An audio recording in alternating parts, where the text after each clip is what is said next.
As chair of the Town Council Subcommittee on Park Facilities, I'd like to bring you up to date on some of the changes that have been made recently to the Croft Valley Park. So if you could just take a look at the map I handed out, let's begin with a general overview. So, the basic arrangement of the park hasn't changed. It still has 2 gates, north and south, and a lake in the middle. The cafe continues to serve an assortment of drinks and snacks, and is still in the same place, looking out over the lake and next to the old museum. We're hoping to change the location of the toilets and bring them nearer to the centre of the park, as they're a bit out of the way at present, near the adventure playground, in the corner of your map. The formal gardens have been replanted and should be at their best in a month or 2. They used to be behind the old museum, but we've now used the space near the south gate, between the park boundary and the path that goes past the lake towards the old museum. We have a new outdoor gym for adults and children, which is already proving very popular. It's by the glass houses, just to the right of the path from the south gate. You have to look for it, as it's a bit hidden in the trees. One very successful introduction has been our skateboard ramp. It's in constant use during the evenings and holidays.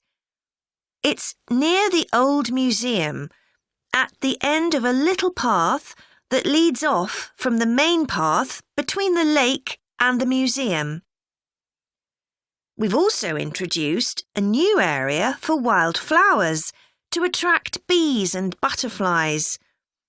It's on a bend in the path that goes round the east side of the lake, just south of the adventure playground.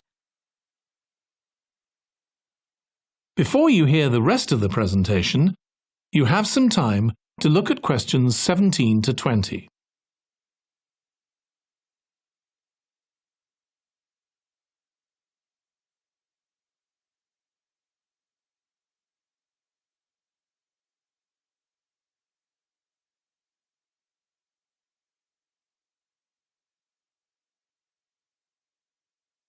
Now listen and answer questions 17 to 20. Now, let me tell you a bit more about some of the changes to Croft Valley Park. One of our most exciting developments has been the adventure playground. We were aware that we had nowhere for children to let off steam, and decided to use our available funds to set up a completely new facility in a large space to the north of the park. It's open year-round, though it closes early in the winter months, and entrance is completely free. Children can choose whatever activities they want to do, irrespective of their age. But we do ask adults not to leave them on their own there. There are plenty of seats where parents can relax and keep an eye on their children at the same time. Lastly, the glass houses. A huge amount of work has been done on them to repair the damage following the disastrous fire that recently destroyed their western side. Over £80,000 was spent on replacing the glass walls and the metal supports, as well as the plants that had been destroyed, although, unfortunately, the collection of tropical palm trees has proved too expensive to replace up to now. At present, the glass houses are open from 10 a.m. to 3 p.m. Mondays to Thursdays, and it's hoped to extend this to the weekends soon. We're grateful to all those who helped us by contributing their time and money to this achievement.